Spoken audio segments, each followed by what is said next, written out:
Lamborghini.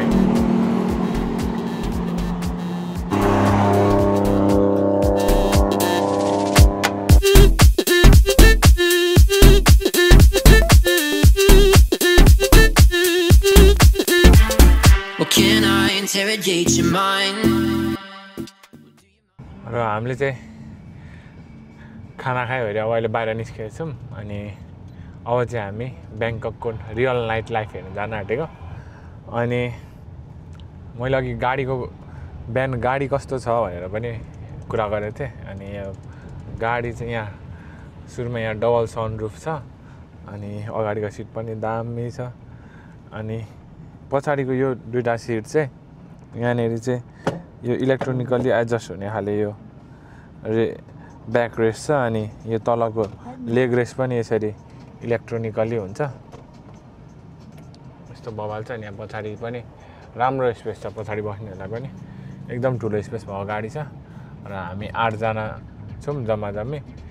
6 जना adult 2 जना बच्चाहरू छौँ र कम्फर्टेबल भइरहेछ तर सबैजनाको लगेज हाल्नु भने चाहिँ हाम्रो अड्दैन जति चाहिने त्यति बोको हिँड्नु है र अब चाहिँ हामी नाइट लाइफ हेर्न जान आँटेको अनि गाडीको अर्को फिचर भनेको चाहिँ यहीँनिर प्यासेन्जर सिटहरूको लागि पनि यहाँ डिस्प्ले छ छुट्टै अनि यहीँबाट टेम्परेचर कन्ट्रोलहरू सबै यहाँबाट छ र यस्तो छ थाइल्यान्डको नाइट लाइफ चाहिँ नेपालको थमेल जस्तै तर अझ क्राउड दुवै साइडमा क्लब भएको एरिया हो यो चाहिँ क्लब पब बारहरू भएको ठाउँमा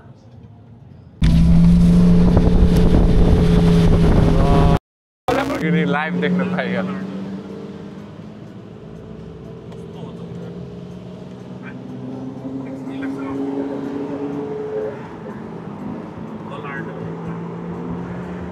ल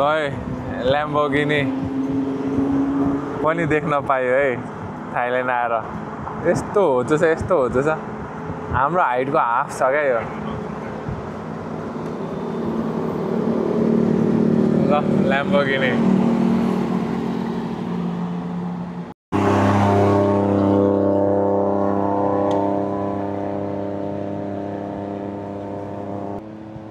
सुरुको चाहिँ ल्याम्बोर्गिनी थियो अनि अहिले भर्खर सुन्नुभएको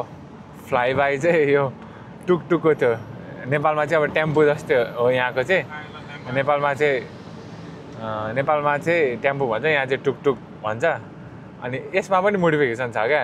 यसमा पनि साइलेन्सर एकदम दामी यत्रो ठुलो लागेको छ अनि यहाँनिर चाहिँ मोडिफिकेसन 50% भन्दा माथि गाडीहरूमा बाइकहरूमा भेहिकल्सहरूमा सबैमा छ क्या अनि यस्तो डेभलप देशमा चाहिँ केही हुँदैन मोडिफिकेसन गर्दाखेरि हाम्रो नेपालमा चाहिँ सानो मोडिफिकेसनले गर्दा नि कति धेरै प्रब्लमहरू हुन्छ तर यहाँ चाहिँ फुल मोडिफिकेसन छ सबै गाडीहरू 50% गाडीहरू चाहिँ मोडिफाइड छ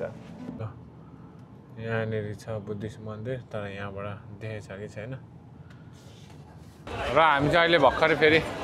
अर्को स्ट्रिट आइपुग्यौँ हाउसन रोड र यहाँनिर पनि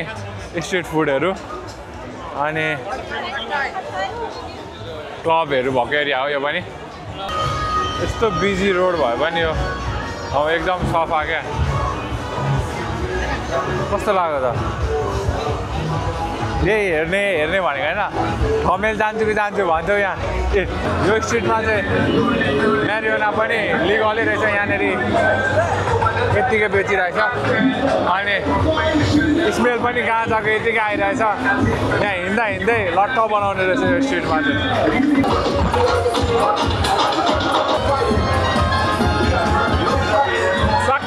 सकेरा भयो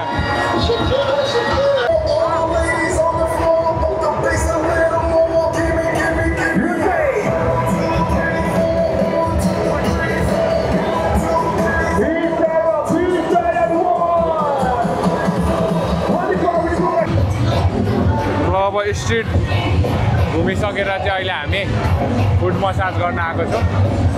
अनि यहाँनिर अन्साको चाहिँ फुट मसाज सुरु भइसक्यो अब चाहिँ हामी फुट मसाज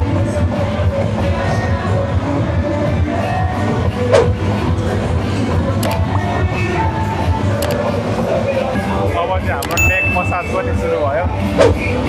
हाम्रो लेग मसाज मात्रै भनिदिउँ तर यो चाहिँ कम्प्लिमेन्ट होला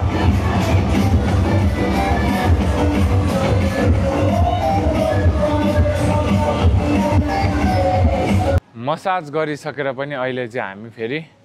अर्को कुन स्ट्रिटमा आएको छौँ कुन स्ट्रिट हो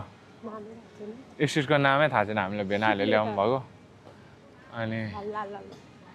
यहाँ अब यहाँ चाहिँ आइसक्रिम मिठो पाउँछ भनेर ल्याउनु भएको छ अनि राति पनि भयो नि हामी आइसक्रिम खान आइरहेछौँ यहाँनिर हेरौँ है त्यहाँ कुन आइसक्रिम रहेछ त्यस्तो मिठो भेनाले यहाँ आइसक्रिम खान ल्याउनु भएको छ यहाँ फेरि अर्को छुट्टै खाले एउटा स्ट्रिट छ यहाँ चाहिँ भेहिकल्सहरू त्यति अलाउड छैन रहेछ ल यहाँ टुकटुकको साइलेन्सरहरू चाहिँ यहाँ खतरा साउन्ड कत्रो आउँछ हामी आइसक्रिम खान आइपुग्यौँ यो खै कुन स्ट्रिट हो आइसक्रिम सामोसोरिन ल यहाँनिर आइसक्रिम पार्लरमा नि यस्तो भिड छ ल